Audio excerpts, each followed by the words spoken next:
नमस्कार। वामन पुराण के कुछ हिस्सों पर आज की हमारी इस खास चर्चा में आपका स्वागत है।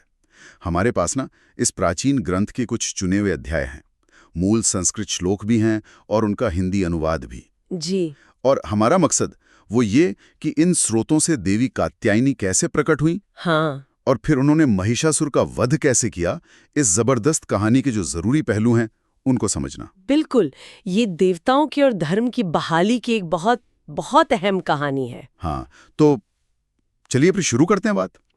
तो कहानी शुरू होती है महिषासुर नाम के एक असुर से। जी। उसने अपनी ताकत से ना देवताओं को हरा दिया था और स्वर्ग पर कब्जा कर लिया। हाँ, जिससे देवता जाहिर है बहुत दुखी थे, परेशान थे। बिल्कुल।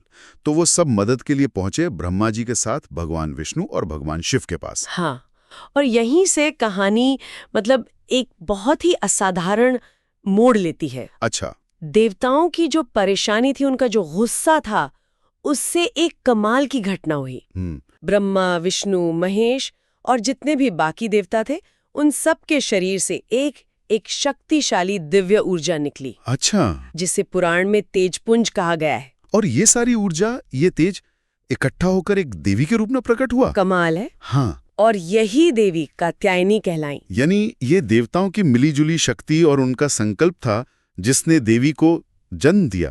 ये तो सचमुच अद्भुत है। बिल्कुल, एकदम सही।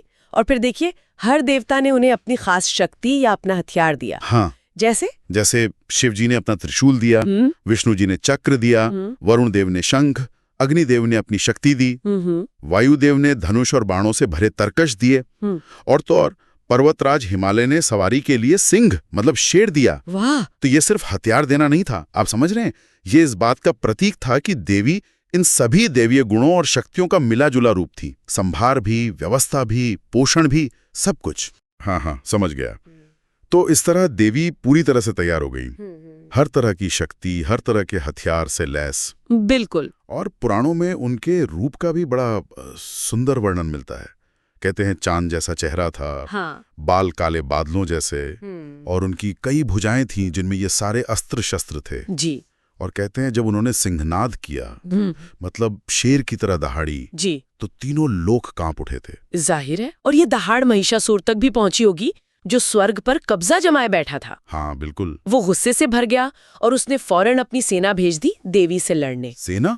उसमें कौन कौन थे? उसकी सेना में चंड और मुंड जैसे बड़े भयानक, बड़े ताकतवर सेनापति भी थे। बाप रे, एक अकेली देवी और सामने असुरों की इतनी बड़ी सेना, चंड और मुंड जैसे योद्धाओं के साथ मुकाबला तो भयानक रहा होगा। हाँ, पर देवी तो देवी थी।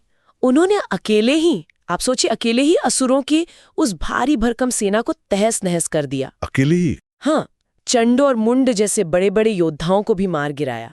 कहते हैं देवी का रूप जितना सुंदर था, युद्ध में वो उतनी ही भयंकर थीं। और उनका जो वाहन था सिंह, वो भी पीछे नहीं था, वो भी असुरों का संहार कर रहा था। अच्छा। तो अकेले ही पूरी सेना का सामना करना, ये देवी की असीम शक्ति को दिखाता है। इसके बाद तो फिर महिषासुर को खुद ही आना पड़ा होगा मैदान में। बिल्कुल। मैंने सुना है वो रूप बदलने में माहिर था, खासकर भैंसे का। हाँ बिल्कुल, वो इच्छा अनुसार कोई भी रूप ले सकता था, पर भैंसे का रूप वो खास तौर पर लेता था। तो वो आया लड़ने? हाँ, वो देवी से लड़ने आया और फिर तो एक जबरदस्त लड़ाई छिड़ गई।